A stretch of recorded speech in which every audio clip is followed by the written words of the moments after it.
Perm is the second Tuapse. The local refinery is destroyed. The sky is black with smoke. A riot in the Kursk region. Locals are toppling local power. Putin finally spoke about the apocalypse in Tuapse. Russians will be charged 6,000 rubles for 1 gigabyte of foreign internet. UAF commander Madyar reported a record. There are so many corpses. The Kremlin can't keep up with losses.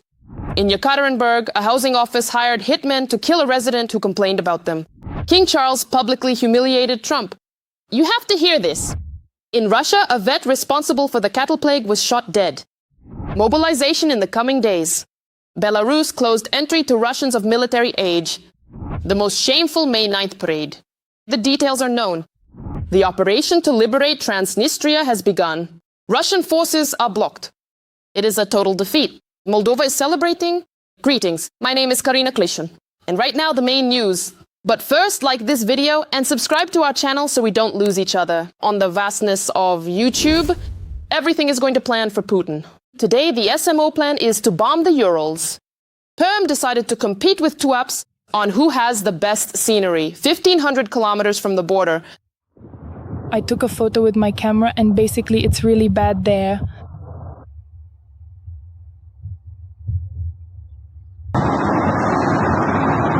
High-precision debris hit oil storage facilities, some of the largest in Russia. Smoke is already covering the city. This is some crazy stuff. This is without filters. The whole sky is in smoke.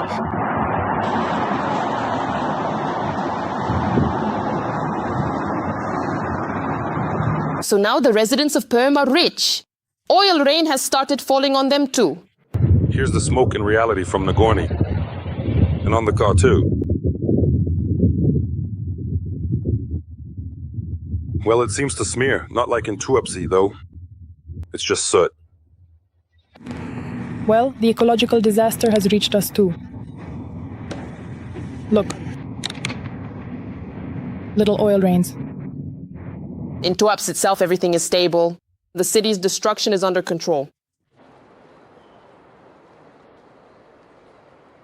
Yes, after many strikes, the governor and rescuers finally arrived to save people. But it seems it's already too late to save.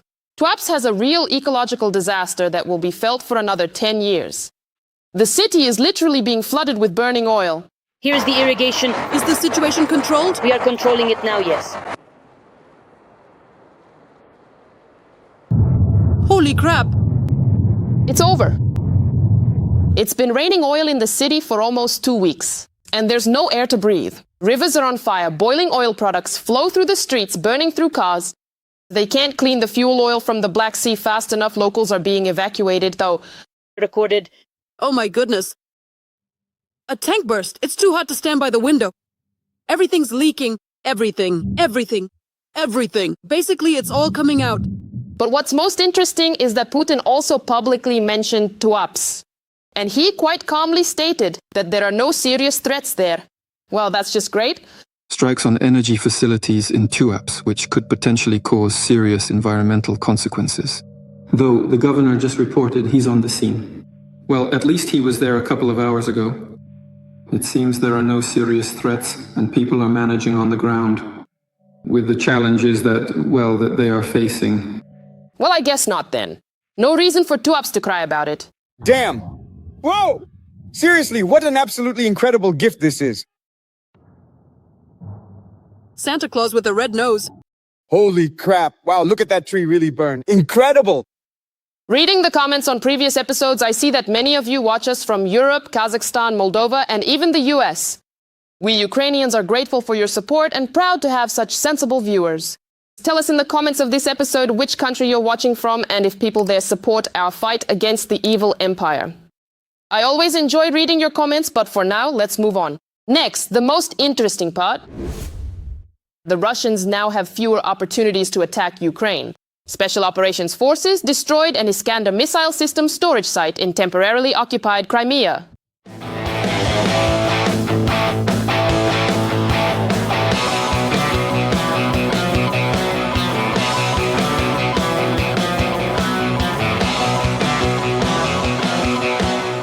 Found and struck.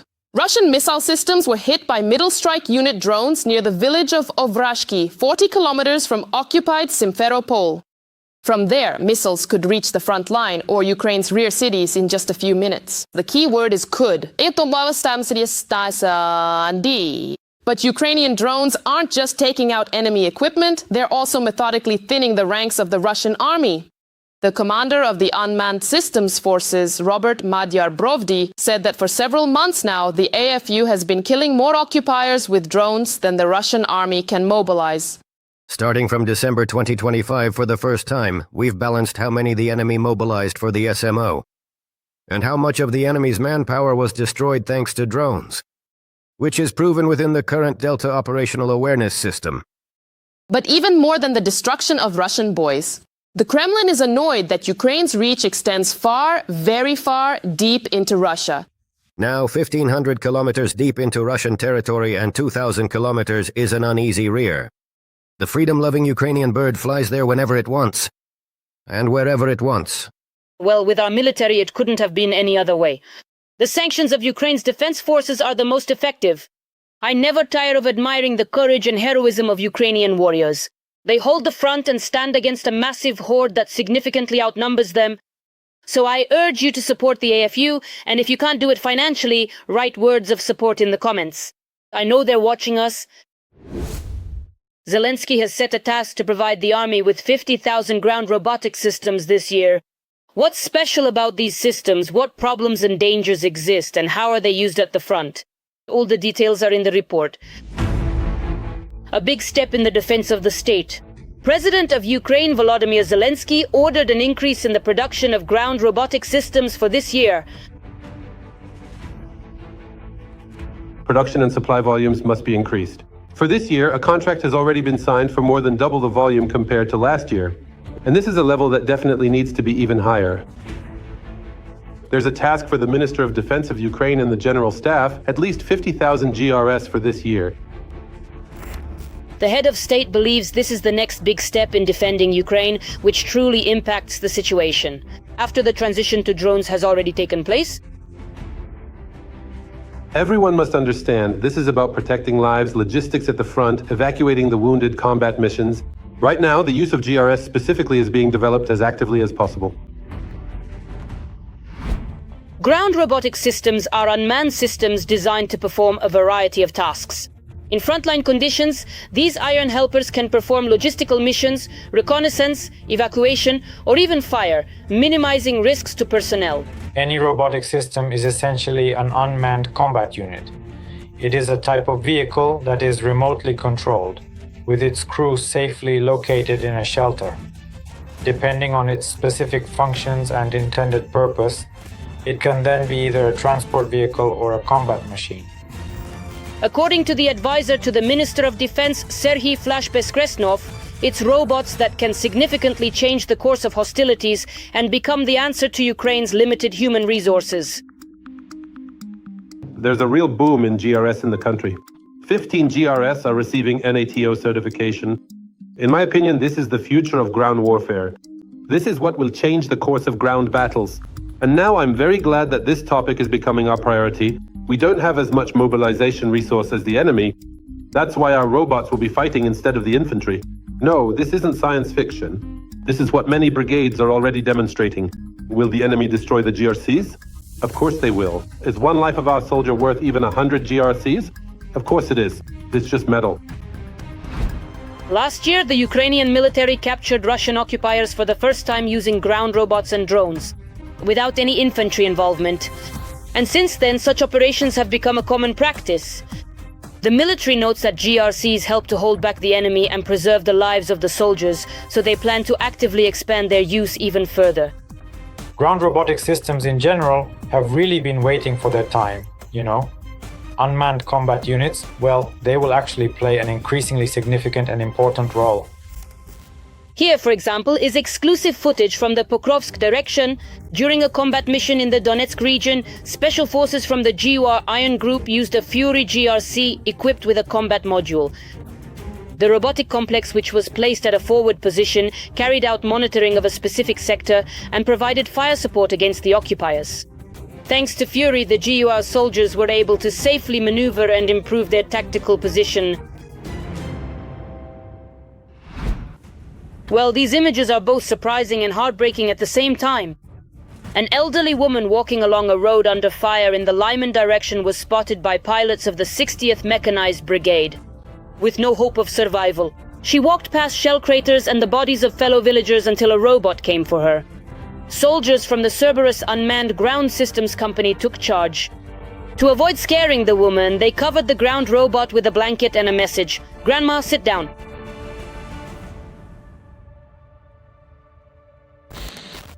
At the same time, there are certain problems the developers emphasize.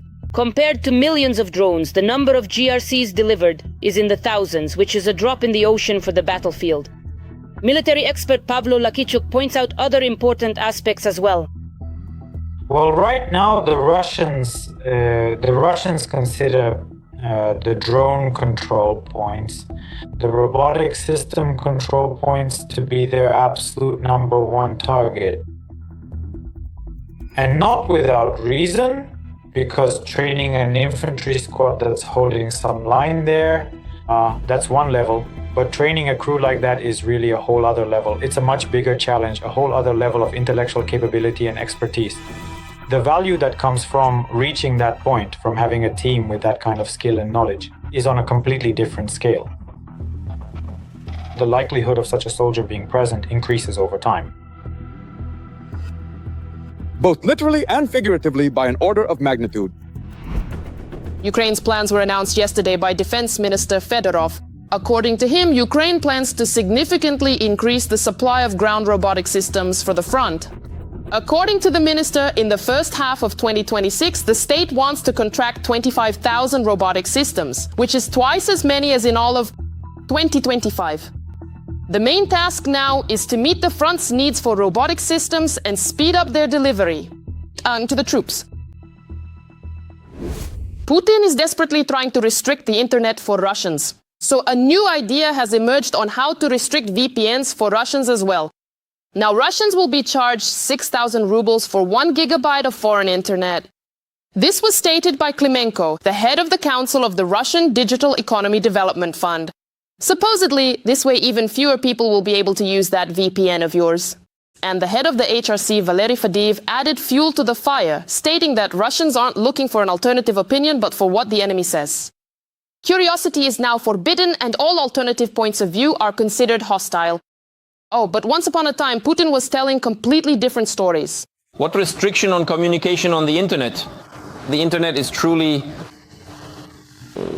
a space of freedom. It's impossible to restrict or ban anything there. And this is just a fantastic story from Yekaterinburg. There, a management company hired hitmen to eliminate a dissatisfied resident. The man decided he was unhappy with the management company's work and initiated a meeting of owners to change the company through a vote. Supposedly all very democratic. But what kind of democracy is there in Russia? After such a stunt, the man was ambushed by 2 unknown individuals and then beaten, after which they left him in a wasteland.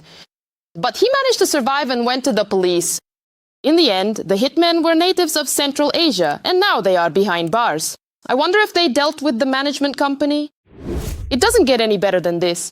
At a meeting with Trump, King Charles III of Britain, addressing Trump directly, publicly humiliated him.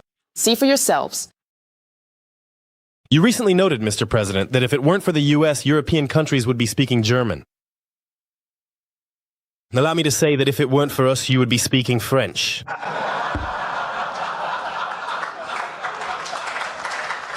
Brilliant, if you ask me. Interestingly, as Telegraph journalists stated, King Charles III is the only leader Trump is willing to listen to. And the king himself urged Trump to support Ukraine. By the way, in a private conversation with the king, Trump stated that Putin could provoke a nuclear war and it could destroy an entire population. And what do you think? Could Putin really press the nuclear button? Gentlemen, it finally dawned on them. State propagandist Mikhail Zvinchuk, known as Rybar, openly stated that the Russian population is massively resisting the state messenger Max. The notification topic. Many switched to Max, and notification chats and groups moved there. Another issue is that Max, unfortunately, is lacking in functionality right now, And because of this psychological factor, that it's a forced reality, well, people don't go there. Funny thing, if you even look at the reports of various retail chains now, well, no ads, you'll see how phone sales have grown. Really? Yes, just to have a separate phone specifically for Macs. Bold? But what's wrong? Do you Russians really not trust the state news? Everything is under control. Max Messenger, your security in the info space is guaranteed. And here, you could say the boomerang has returned. An official in the Novosibirsk region responsible for mass livestock slaughter has died. Sergei Tur was the head of the regional veterinary department. Media reports say it was a heart attack, supposedly high stress at work. But insiders say Novosibirsk residents themselves might have shot him, because we all remember how much they disliked the authorities' antics. If they destroy my livestock, I'll be left with no means of survival. I'll have to set myself on fire after all. That's all. And while Putin has everything under control, Kursk region residents are outraged. They're recording mass appeals to the governor to restore payments for destroyed housing, because they can't cope. I, Vorontsova Yulia Sergeyevna, a mother of many from Sudzha district, still can't get a certificate because of my son. My children and I are out on the street. We're homeless. I'm forced to rent housing for a crazy amount. The 65,000 ruble payment was cancelled. But they're not paying the rent either, for several months now. Unfortunately, we're not eligible for the certificate.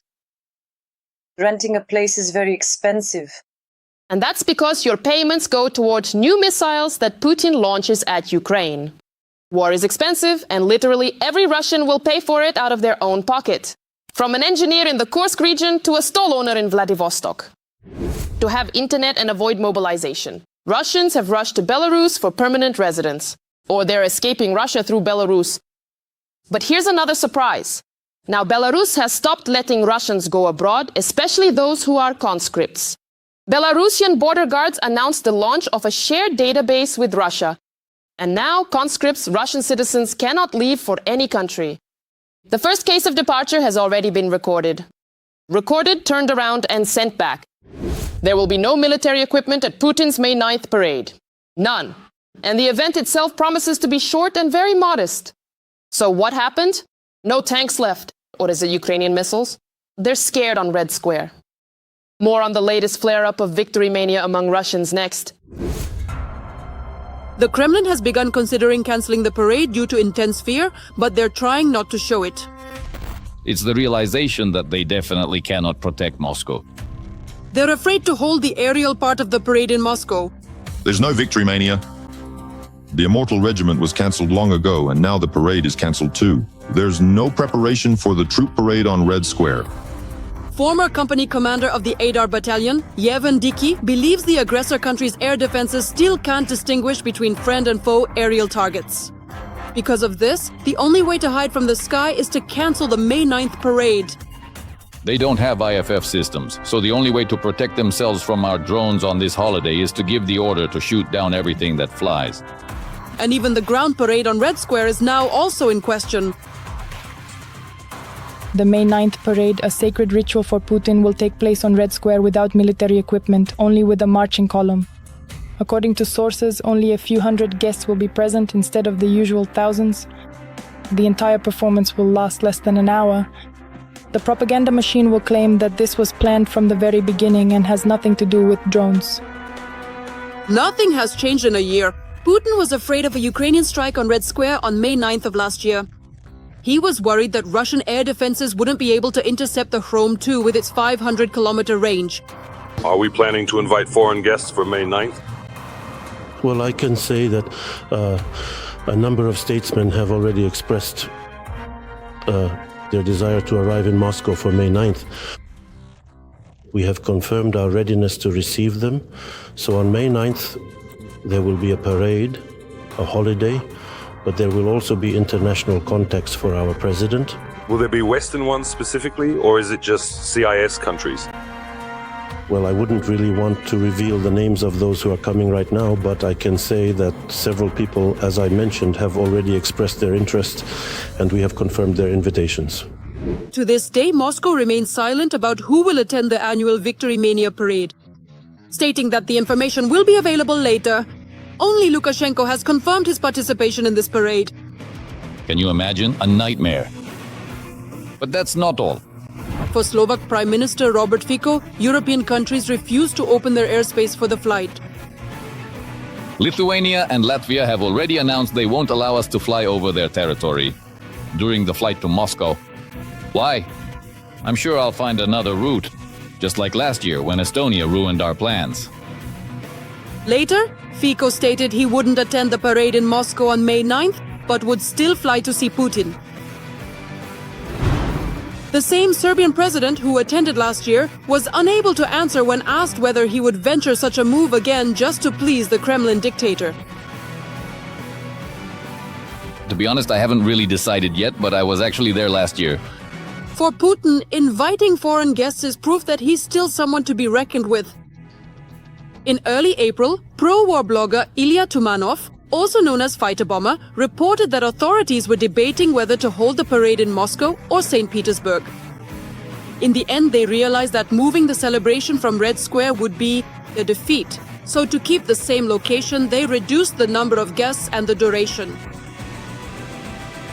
Due to event preparations, traffic will be restricted on April 27th and 29th, as well as May 4th.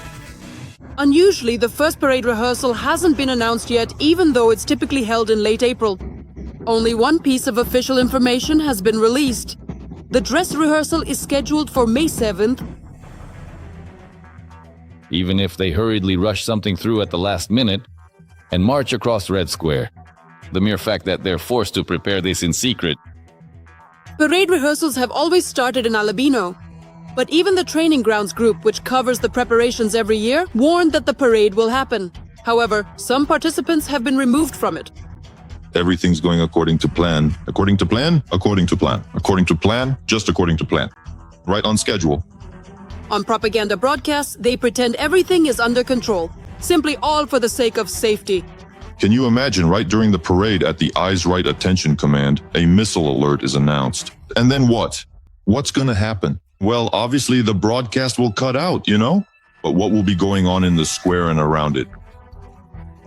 It'll be quite an event, and of course it'll be a significant blow in terms of media.